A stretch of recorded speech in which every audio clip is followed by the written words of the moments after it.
Assalamualaikum warahmatullahi wabarakatuh. Selamat siang anak-anak Bapak calon peserta didik baru SMP Negeri 12 Batam.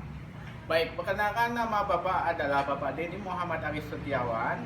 Nah, di mana Bapak di sini memperkenalkan MPLS tentang materi cara belajar efektif. Nah, anak-anak Bapak yang mau jadi SMP 12 nih, apa itu materi belajar efektif? Pasti kalian sudah belajar ya di SD ya.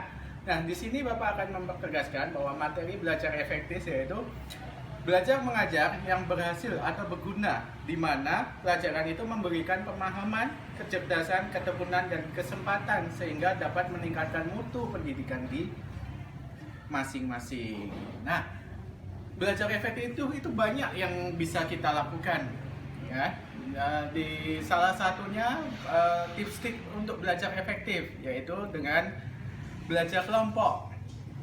Belajar kelompok mungkin kalian di SD sudah melakukannya ya. Tentu belajar kelompok di SD itu cenderung banyak main-mainnya. Nah, nanti ketika di SMP kita harapkan ada perubahan sedikit di mana belajar kelompok itu ditugaskan siswa dan dalam kelompok itu ada siswa yang lebih pandai mungkin. Nah, tentunya diawasi dong dengan kakaknya, abangnya, atau adik papahnya, sehingga belajar kelompok itu efektif dan menghasilkan hasil karya yang bagus dan tidak bermain-main tentunya ya. Kemudian belajar efektif yang lainnya bisa kita lakukan dengan rajin membuat catatan intisari pelajaran. Nah, kunci sukses adalah membuat intisari pelajaran itu tujuannya untuk apa? Tentunya bukan untuk mencontoh ya anak-anakku, calon peserta didik Bapak. Nah, intisari pelajaran itu digunakan ketika misalkan pelajaran itu banyak materi yang harus kita hafal. Kita bikin intisarinya di buku kecil. Tujuannya ketika mungkin kalau jalan sama papahnya atau jalan sama papahnya di mall sambil menengok-nengok mengulang-ulang pelajaran dari intisari pelajaran yang sudah kita buat. Selanjutnya belajar efektif harus kita yang ketiga membuat perencanaan yang baik ya anak-anakku.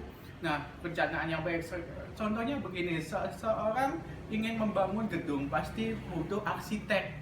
Arsitek itu pasti menentukan bahan bangunan, kekuatan tanah, kekuatan ekonomi bangunan. Begitu juga dengan belajar efektif, kita harus merencanakan nih.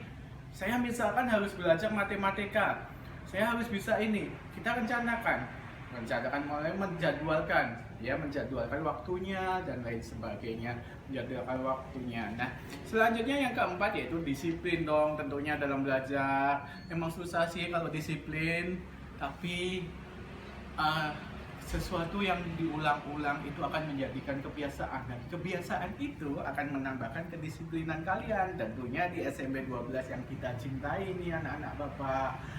Nah, disiplin itu menunjukkan bahwa kedisiplinan di hidup itu menunjukkan kesuksesan dari seseorang nantinya. Kalau kita sudah disiplin di SD, SMP, SMA, kuliah, nanti di dunia kerja akan disiplin. Tentunya membuat jadwal kedisiplinan itu sebagai tolak ukur kita. Ya, belajar efektif yang selanjutnya bisa kita lakukan dengan menjadi aktif bertanya dan ditanya. Ya, jadi di SMP 12 harus aktif dong bertanya. Pak, misalkan pelajaran matematika tidak tahu, jangan takut bertanya ya. Malu bertanya, sesat di jalan tentunya. Nah, kalau kita bertanya tentunya ada etika bertanya, mengacungkan tangan, sebutkan nama, berbahasa dengan sopan. Kemudian dan tidak takut untuk ditanya. Kalau kita bisa menjawab pertanyaan dari kawannya, tentunya boleh dong kita menjawab pertanyaan itu, membantu guru atau menunjukkan bahwa itu kamu bisa. Selanjutnya yang keenam yaitu belajar dengan serius dan tekun. Serius itu ya mungkin setiap tipikal anak-anak Bapak belajar itu sambil mendengarkan musik, sambil baring, sambil santai, sambil di kamar, sambil apa, itu tentunya harus penuh dengan serius dan ketekunan ya anak-anak Bapak SMP 12 yang kita cintai calon murid Bapak ya. Kemudian hindarin dong tentunya belajar berlebihan. Kalau kita makan berlebihan aja kenyang. Gimana kalau kita belajar berlebihan? Belajar berlebihan itu bagus, tetapi kalau terlalu berlebihan nanti overdosis dong. Butuh disiplin dalam menjaga waktu, butuh memanage waktu dengan baik. Jangan terlalu berlebihan, tetapi sedikit tapi fokus. Itu yang penting untuk kesuksesan kita. Yang kedelapan, jujur dalam mengerjakan ulangan dan ujian. Nah, siapa nih yang biasanya suka mencontoh, suka bertanya dalam ujian? Konteks bertanya yang bagus itu bertanya ketika gurunya menjelaskan dan kita tidak bisa. Nah, jangan ketika ulangan bertanya, Pak ini jawabannya gimana? Itu kurang tepat, itu tempatnya salah ya anak-anak Bapak. Kita ubah tipikal begitu, bertanya mencontek dengan kawan, kita ubah tipikal untuk di SMP 12, sukses 12. Jadilah seorang pemimpin, latihlah rasa tanggung jawabmu. Oke, jadi seorang pemimpin, tentu dong kita harus jadi seorang pemimpin, walaupun nanti pemimpin rumah tangga. Tetapi jadi seorang pemimpin menunjukkan rasa tanggung jawabmu. Mungkin di ekskul, nanti kepramukaan akan dilatih di SMP 12 kepemimpinan ya. Selanjutnya yang ke-10, mendengarkan penjelasan guru dengan baik. Jangan ngobrol sendiri, jangan main sendiri, tangan di atas, lipat. Oke, itu untuk SD. Tetapi kalau untuk SMP tetap fokus, tetap berpikir dengan jernih dan positive thinking untuk kesuksesan kita semua.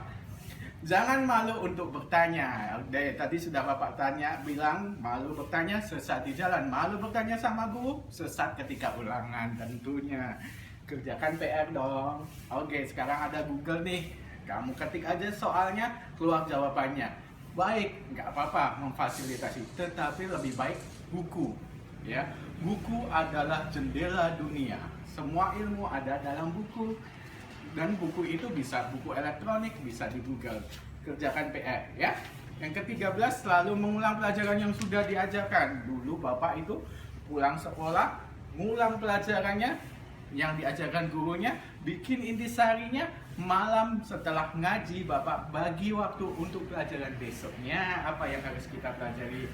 Tentunya dong, yang ke-14 cukup istirahat, makan dan bermain. Ingat, bermain ada batas waktunya, bermain yang positif, jangan menimbulkan kekerasan dan jangan emosi kita tumpukan dalam permainan itu. Kalah menang dalam permainan itu biasa. Bermain strategi silahkan, bermain game silahkan, tetapi waktunya dibatasi.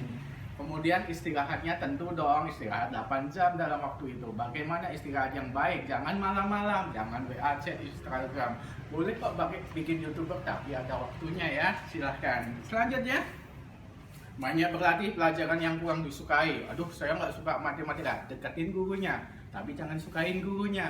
Deketin pelajarannya. Pak, gimana sih matematika ini? Oke, jadi nggak mungkin gurunya langsung, oh ini enggak.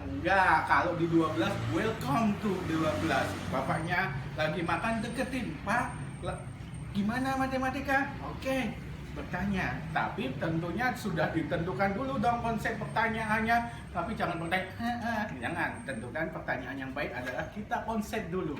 Selanjutnya, ikutilah kegiatan ekskulikuler yang kamu senangi. Di SMP 12 banyak ekskulnya, ada pramuka, ada cerdas cermat, ada olimpiade, ada panahan, ada pingpong, ada menanam. Kemudian ada wirausaha, nanti akan dijelaskan oleh bagian lainnya. Tentunya ikutin dong ekstrakurikuler untuk menumbuhkan kedisiplinan kita. Selanjutnya 17, cari seseorang pembimbing yang baik ya, seseorang pembimbing yang kamu sukai, kamu teladani dan kamu hormati untuk menjadi bahan untuk bertanya. Selanjutnya, jangan sontak menyontek teman, itu sudah kita bahas tadi ya. Niat dengan sungguh-sungguh, nah, itu nomor 1 tuh, niat. Dari rumah kita niat, cium tangan orang tua kita, baca doa, niat lillahi ta'ala, meningkatkan ilmu kita. Oke. Hindari sikap tidak jujur, metode imitasi trial and error. Oke, itu ada salah satu menunjukkan sikap belajar efektif di 12. Selamat siang anak-anak Bapak, jayalah 12, banggakanlah 12, banggakan orang tuamu, banggakan kota Batam, banggakan bangsa Indonesia. Lafaz double, sekali layar terkembang, pantang surut ke belakang. Terima kasih.